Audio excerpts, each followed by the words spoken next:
Hello everyone, welcome back to knowledge centre. हम पढ़ रहे थे क्लास 11th पीएचडी का second chapter forms of business organisation and today we are starting with the next form that is joint stock company. तो basically joint stock company जो है एक ऐसा फॉर्म ऑफ ऑर्गेनाइजेशन है जो कि लार्ज स्केल बिजनेस के लिए सबसे ज़्यादा सूटेबल माना जाता है। इस टाइप का बिजनेस के लिए मोस्ट अप्रोप्रिएट है, जिसमें जो कैपिटल रिक्वायरमेंट है वो बहुत ज़्यादा होती है और जिसके लिए ट्रेन्ड और एक्सपीरियंस्ड मैनेजर्स की रिक्वायरमेंट होती है।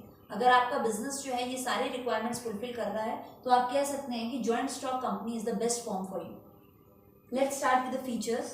First feature is separate legal existence. कहने का मतलब है कि कंपनी का अपना एक कानूनी वजूद होता है।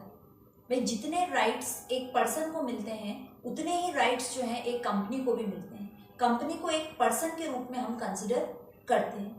कंपनी का एक खुद का कानूनी एक आइडेंटिटी है, तो हम कह सकते हैं कि कंपनी के नाम से हम जो है एग्रीमेंट साइन कर सकते हैं, कॉन्ट्रैक्ट साइन कर सकते हैं। हम कंपनी के नाम से प्रॉपर्टी को परचेज या सेल कर सकते हैं।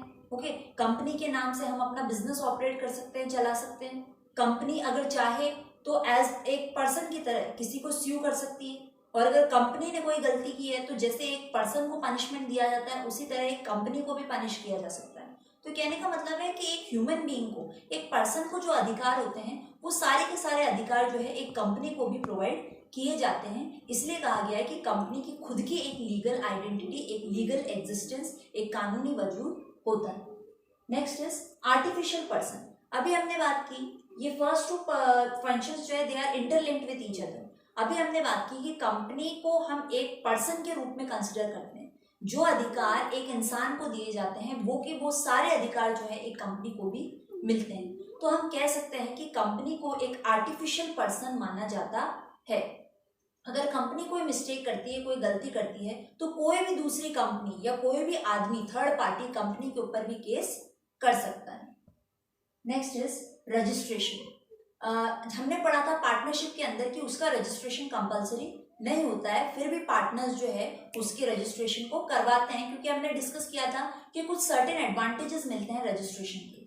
इसी तरीके से अगर हम कंपनी की बात करें तो कंपनी का जो रजिस्ट्रेशन होता है that is legally compulsory under the companies act. Next is परपीचुअल succession. परपीचुअल succession का मतलब होता है कि सदियों तक, जनरेशंस तक जो है कंपनी का एग्जिस्टेंस चलता रहेगा, क्योंकि हमारे नंबर ऑफ मेंबर्स बहुत ज्यादा हैं। तो मान लीजिए अगर किसी भी मेंबर की डेथ हो जाती है या वो इंसॉल्वेंट डिक्लेयर हो जाता है या अब इनकेपेबल हो गया है in being a member of the company, तो इन सभी कारणों की वजह से कंपनी का जो एग्जिस्टेंस है उस पर किसी भी तरह का इन्फ्लुएंस नहीं पड़ेगा। चाहे मेंबर्स की डेथ हो रही है या कोई एक मेंबर इंसॉल्वेंट डिक्लेयर हो गया, कंपनी जो है वो उसी तरह से चलती रहेगी जैसे कि वो चलती आ रही है। किसी मेंबर के साथ अगर कोई अनसर्टेन इवेंट हो जाता है तो इसका कोई भी इफेक्ट कंपनी के एग्जिस्टेंस पे नहीं पड़ता है। Next is common seal.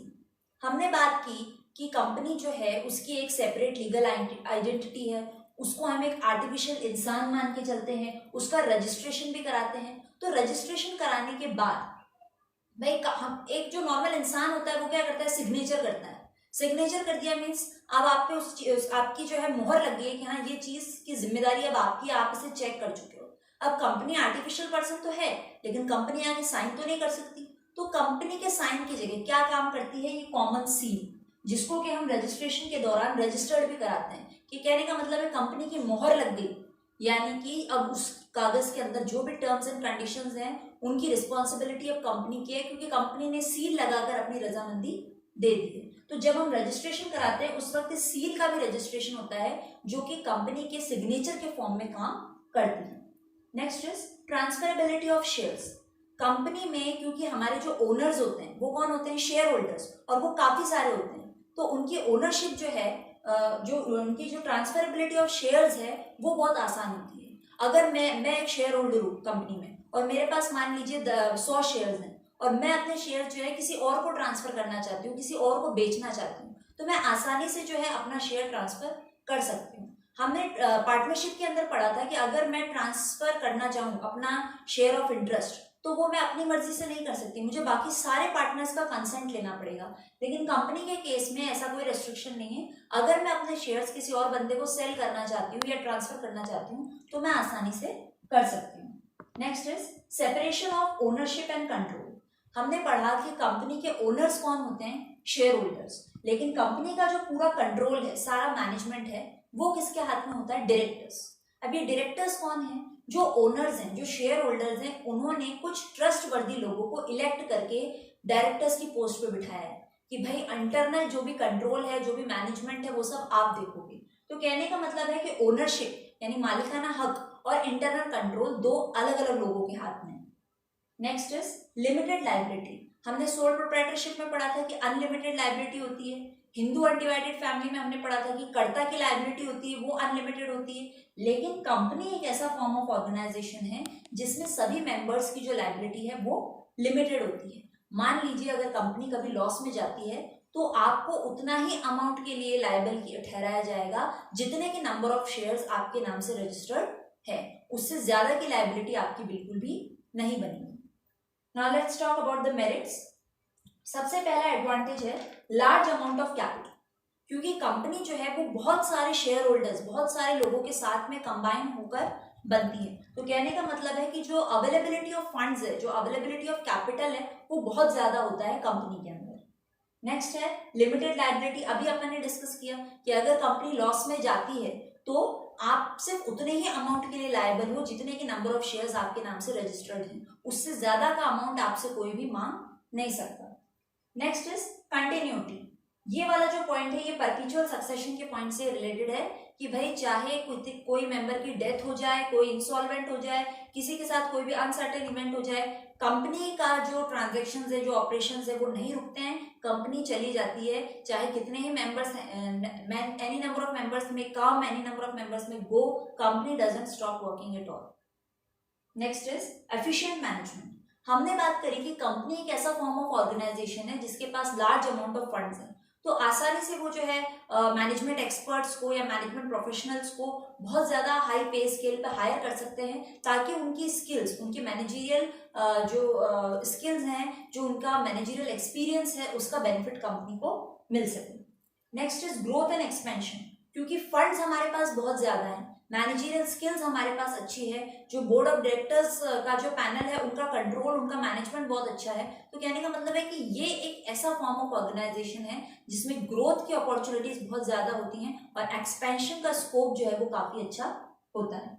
Next is easy transfer of shares. अभी हमने ट्रांसफरेबिलिटी ऑफ शेयर्स की बात की थी कि अगर मान लीजिए मैं एक शेयर होल्डर हूँ, मेरे पास 100 शेयर्स हैं और अब अगर मुझे फंड्स की रिक्वायरमेंट है, मुझे पैसा चाहिए अपने पर्सनल यूज के लिए, तो मैं अपना जो प्रोपोर्शन ऑफ शेयर्स है वो सेल कर सकती हूँ, ताकि मैं उस शेयर्स की मदद से फंड्स रेज कर सकूं। आसानी से कोई भी शेयर होल्डर अपने शेयर्स दूसरे को ट्रांसफर कर सकता है, सेल कर सकता है। Next is public confidence. Joint stock company एक ऐसा फॉर्म ऑफ बिजनेस ऑर्गेनाइजेशन है जो कि अपने अकाउंट्स भी पब्लिश करता है, अपनी एनुअल रिपोर्ट्स भी पब्लिश करता है, और रजिस्ट्रार के पास कई तरह के डॉक्यूमेंट सबमिट होते हैं, रजिस्ट्रेशन भी होता है, कॉमन सील है, कानूनी रूप से एक वैध फॉर्म ऑफ ऑर्गेनाइजेशन है जिसको एक कानूनी मान्यता मिलती है। इसीलिए कहा गया है कि पब्लिक का एक ट्रस्ट, एक कॉन्फिडेंस जनरेट हो जाता है towards this form of organisation. Public का आपके ऊपर विश्वास है, इसलिए पब्लिक अपना पैसा लगा रही है in the form of shares. तो ये एक ऐसा फॉर्म ऑफ ऑर्गेनाइजेशन है जो कि पब्लिक का भरोसा जीतने में कामयाब रहता है। Next is democratic management. Democratic management क्यों कहा गया है? क्योंकि बहुत सारे लोग, एक डेमोक्रेटिक गवर्नमेंट की तरह बहुत सारे लोग कंबाइन होकर एक कंपनी को सेटअप करते हैं, उसमें पैसा लगाते हैं और फिर डेमोक्रेसी की तरह ही इलेक्शंस होते हैं और बोर्ड ऑफ डायरेक्टर्स को चुना जाता है और उन डायरेक्टर्स के हाथ में सारा कंट्रोल दे दिया जाता है इलेक्टेड रिप्रेजेंटेटिव्स की तरह कि भाई अब आपको जो है कंपनी चलानी है। तो कहने का मतलब है एक डेमोक्रेटिक फॉर्म ऑफ गवर्नमेंट का जो पैटर्न होता है, जो वे ऑफ वर्किंग होता है, same thing is being followed in the case of joint stock company also. Next is dispersal of ownership. कहने का मतलब है कि जो ओनरशिप है उसको हमने डिस्ट्रीब्यूट कर दिया है, डिसेंट्रलाइज कर दिया है। कोई सोल प्रोप्राइटर की तरह कोई एक बंदा ओनर नहीं है। यहाँ पर ओनरशिप जो है उतने ओनर्स है जितने नंबर ऑफ शेयर होल्डर्स हैं। 100 शेयर होल्डर्स है तो 100 ओनर्स है, 1000 शेयर होल्डर्स है तो 1000 ओनर्स है। कहने का मतलब है कि ओनरशिप किसी एक बंदे तक या 4 या 5 बंदे तक कंसंट्रेट ना रहकर सब जगह डिसेंट्रलाइज हो चुकी है, फैल चुकी है। Next is social responsibility.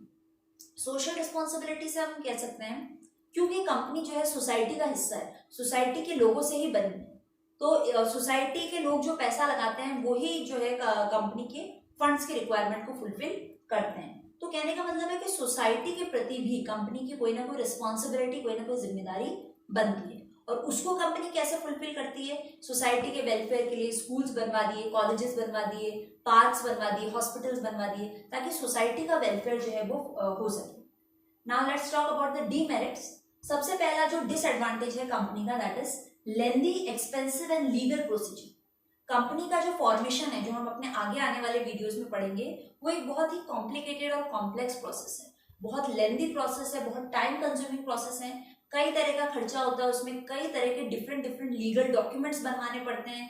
Registrar भी जो है रजिस्ट्रेशन के लिए फीस लेता है, कई तरह के डॉक्यूमेंट्स हमें प्रिपेयर करने पड़ते हैं, कई बार लाइसेंस लेने पड़ते हैं। तो कहने का मतलब है कि ये सारा प्रोसेस बहुत ज्यादा लेंदी, एक्सपेंसिव एंड टाइम कंज्यूमिंग हो जाता है। तो कहने का जैसे हमने पढ़ा था सोल प्रोप्राइटरशिप, फॉर्मेशन बहुत आसान है, इतनी आसानी पार्टनरशिप में भी इतना कॉम्प्लेक्सिटी नहीं है जितना कि कंपनी के अंदर है, कि फॉर्मेशन जो है वो बहुत ज्यादा टाइम कंज्यूमिंग और लेंदी प्रोसेस हो जाता है।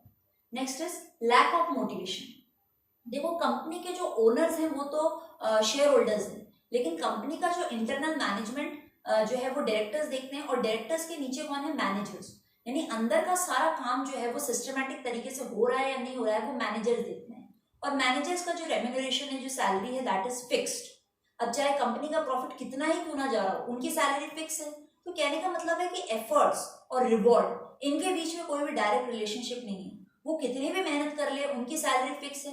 कंपनी वो मेहनत करके कितनी ही आगे ले जाए, प्रॉफिट कितना ही ले जाए, उनको तो वही मिलना है जो उनका फिक्स कर दिया गया है पे स्केल। तो कहने का मतलब है कि उनके अंदर किसी भी तरह का मोटिवेशन या कोई इनिशिएटिव लेने की इच्छा नहीं होती, क्योंकि उन्हें पता है कि हमें कुछ एक्स्ट्रा मिलने वाला नहीं है, चाहे हम कुछ भी कर लें। तो उनको जब वो अंदर से मोटिवेट होकर काम नहीं करते हैं, तो ये जो है एक कारण बन जाता है लैक ऑफ मोटिवेशन का, कि वो जो है सेम अपना जो रूटीन तरीका है, जो उनका डेली पैटर्न है, उसके अकॉर्डिंग वो काम करते हैं।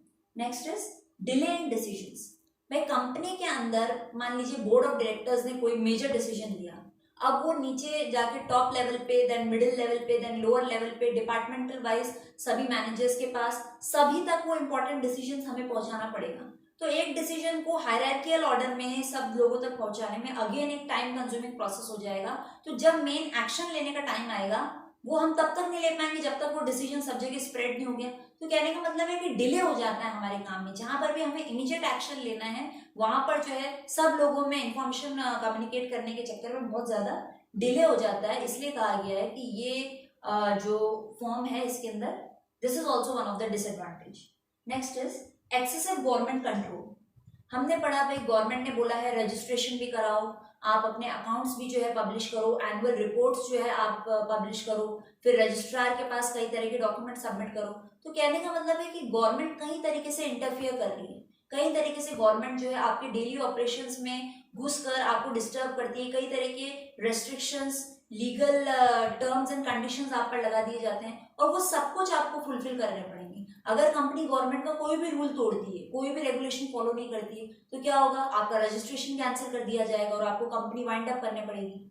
इसीलिए जो है गवर्नमेंट ने इतने सारे जो रूल्स एंड रेगुलेशंस लगा दिए कंपनी के ऊपर, उन सभी को फॉलो करना बहुत ज्यादा जरूरी हो जाता है। Next is conflicts and interest. क्योंकि कंपनी एक ऐसा फॉर्म ऑफ ऑर्गेनाइजेशन है जिसके अंदर share holders, debenture holders, employees, directors, कई तरह के अलग अलग बैकग्राउंड वाले लोग जो है साथ में मिलकर काम करते हैं। तो कह सकते हैं कि अलग अलग बैकग्राउंड वाले, अलग अलग सोच के लोग हैं और बहुत सारे लोग हैं, तो हम कह सकते हैं कि कॉन्फ्लिक्ट्स की पॉसिबिलिटी जो है वो बहुत ज्यादा रहती है। Next is oligarchic management. यानी कि हम कह सकते हैं कि दिखने में हमें लगता है कि हाँ भाई कंपनी जो है एक डेमोक्रेटिक पैटर्न में चलती है, लेकिन ऐसा नहीं है। हमने पढ़ा कि भाई जो कंट्रोल है या इंटरनल मैनेजमेंट है वो पूरी तरीके से डायरेक्टर्स के हाथ में। अब डायरेक्टर्स की अपनी मर्जी है कि वो कंपनी की पॉलिसीज को किस तरीके से मैनिपुलेट करते हैं। फिर उनका ध्यान कई बार किस चीज पे रहता है कि भाई हमारा प्रॉफिट मैक्सिमम होना चाहिए। वो सोसाइटी के इंटरेस्ट को या शेयर होल्डर्स के इंटरेस्ट को, उनके प्रॉफिट को तो साइड में रख देते हैं और खुद के प्रॉफिट के लिए कंपनी की पॉलिसीज के अंदर, सिक्योरिटीज की प्राइसेस के अंदर फेरबदल करते रहते हैं। तो कहने का मतलब है कि वो अपनी मोनोपोली चला रहे हैं और कंपनी और शेयर होल्डर्स का इंटरेस्ट जो है वो साइड में रह जाता है। तो कहने का मतलब है वो अपने अकॉर्डिंग कंपनी को चलाते हैं and that is not in the real interest of share holders. Next is unhealthy speculations. Speculations क्या होता है, एक सडन इंक्रीज आ गया या डिक्रीज आ गया in the price of shares और सिक्योरिटीज। तो ऐसा अनहेल्दी स्पेकुलेशंस भी क्यों हो जाता है, ड्यू टू जब जो डायरेक्टर्स हैं उनको पूरी ऑनेस्टी से अपना काम नहीं करते हैं, जब उनका सारा कंसंट्रेशन जो है खुद के प्रॉफिट के ऊपर रहता है, क्योंकि उनको इंटरनल सारी इंफॉर्मेशन रहती है about the working of the company, about the functioning of the company, about the prices of the security, कब प्राइस राइज होगा, कब प्राइस फॉल होगा सिक्योरिटीज का, उनको बिफोर हैंड सारा नॉलेज रहता है अच्छी तरीके से। तो वो क्या करते हैं, खुद के प्रॉफिट की जब बात आती है, मीन्स बाइंग और सेलिंग ऑफ सिक्योरिटीज या शेयर्स, वो तब करते हैं जब उनका प्रॉफिट मैक्सिमम हो रहा हो, ना कि शेयर होल्डर्स या सोसाइटी के वेलफेयर के लिए कोई काम हो रहा हो। और ये सारी चीजें, इस तरह की प्रैक्टिसेस जो है वो कंपनी की एक इमेज, एक गुडविल भी स्पॉइल करती है in the society. Next is social evils. Social evils की अगर हम बात करें तो हमने पढ़ा कि कंपनी एक ऐसा फॉर्म ऑफ बिजनेस ऑर्गेनाइजेशन है जिसमें फंड्स बहुत ज्यादा मिलते हैं, और फंड्स बहुत ज्यादा अरेंज तो हो गए, अब इंटरनल कंट्रोल सारा जो है डायरेक्टर्स के हाथ में, तो कहीं ना कहीं ऐसी पॉसिबिलिटी हो जाती है कि भाई कंसंट्रेशन ऑफ वेल्थ, सारा वेल्थ जो है that is concentrated only in few hands. जो डायरेक्टर्स है अब उनके ऊपर है कि वो इस पैसे को कैसे मैनिपुलेट कर रहे हैं, कैसे खुद का प्रॉफिट मैक्सिमम कर रहे हैं। तो एक तरीके से हम कह सकते हैं कि ये कंज्यूमर्स का और एम्प्लॉयज का एक्सप्लॉयटेशन है, क्योंकि आपके पर ट्रस्ट करते हुए, आपके ऊपर फेथ करते हुए पब्लिक ने, मेंबर्स ने, शेयर होल्डर्स ने अपना पैसा लगाया है, और एम्प्लॉयज भी पूरी मेहनत कर रहे हैं। तो अगर आप इन सारी ही पार्टीज के साथ, चाहे हम कंज्यूमर की बात करें चाहे एम्प्लॉयज की बात करें, अगर आप इनके साथ जस्टिस नहीं कर रहे हो तो कहीं ना कहीं आप जो है वो गलत कर रहे हो। Next is interference and influence in government decisions.